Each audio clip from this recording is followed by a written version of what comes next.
Hello everyone, today we are going to read chapter number 6, Elections in India from the Frank Primary Social Studies book of class 5.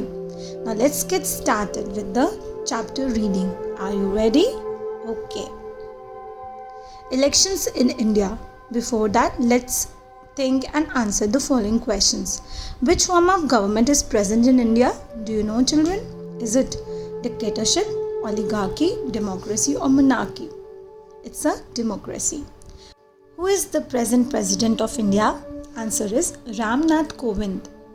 Who is the Prime Minister of India? Narendra Damodar Das Modi. Where is the Parliament of India located? Delhi. Who was the first President of India? Rajendra Prasad. Who was the first Prime Minister of India? Pandit Jawaharlal Nehru. Now let's move on to the chapter reading. My question to you is, what is a democratic form of government? Now let's read from the book. In the democratic form of government that we have, people choose representatives to form the government. The process of electing a leader is known as election. Why is it important to vote? It is important to cast our vote during elections. The main reasons for this are as follows. It is our right and we must exercise it. Democracy depends upon it. If we are not happy with the government, we can vote against it. Every vote counts. If we do not cast our vote, the wrong persons may get elected and form a government. This will harm our country. Let us now understand the process of elections. For that, first is political parties. India has a large number of political parties. Some of these are national parties, while others are regional parties. Some independent candidates also stand for elections. Every political party and independent candidates have their own symbols. India has a large population. A section of this population cannot read or write. Symbols, which are easy to remember, help people to identify the political party which they represent. Then is elections. The Election Commission announces the elections in India. It also conducts the elections. Constituencies. Since India is a large country, it is divided into small areas for election purposes. These small areas are called constituencies. You can see here in the picture the logo of Election Commission of India. Moving further, let's understand nominations.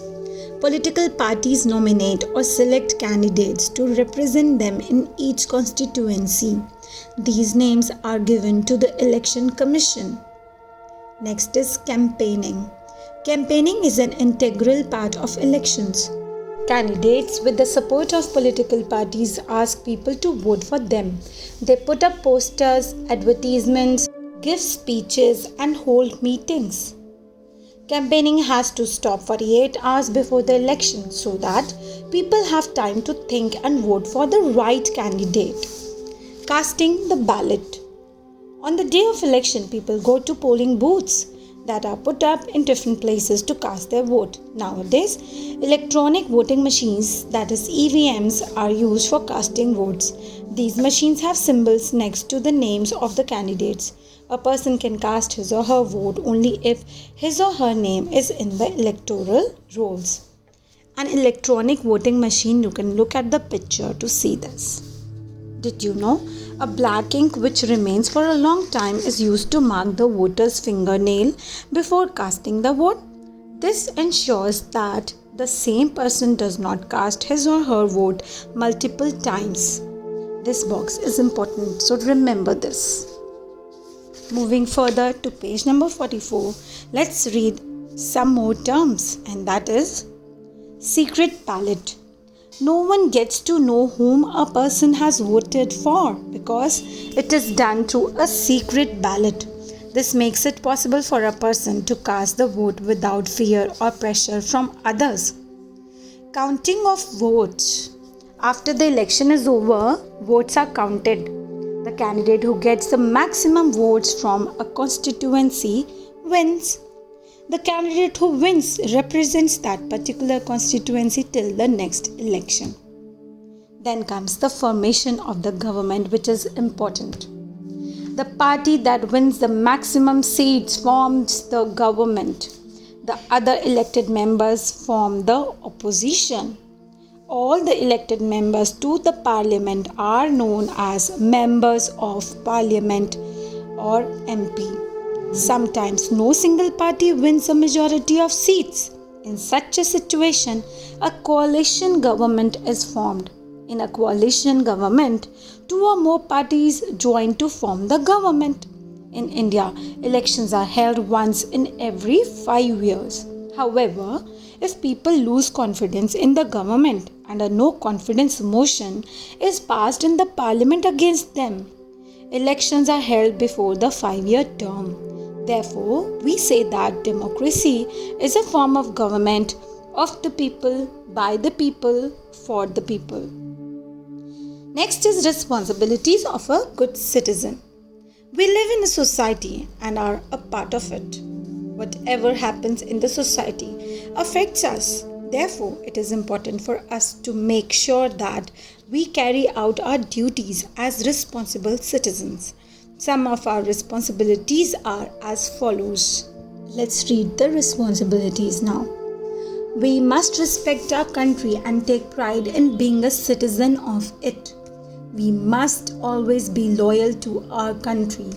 We must cast our vote. We must protect the environment and resources of our country. We must respect each other. We must respect public property. We must follow rules and laws. We must keep our surroundings clean.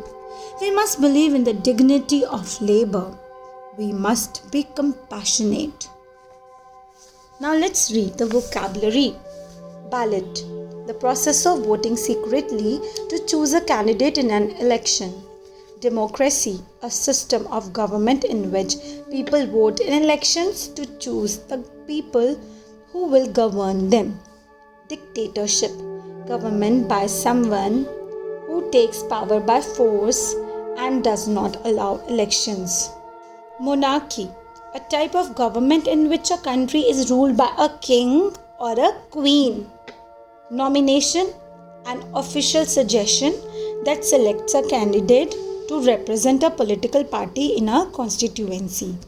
Oligarchy. A country governed by a small group of people. Now let's have a quick recap of the chapter Elections in India.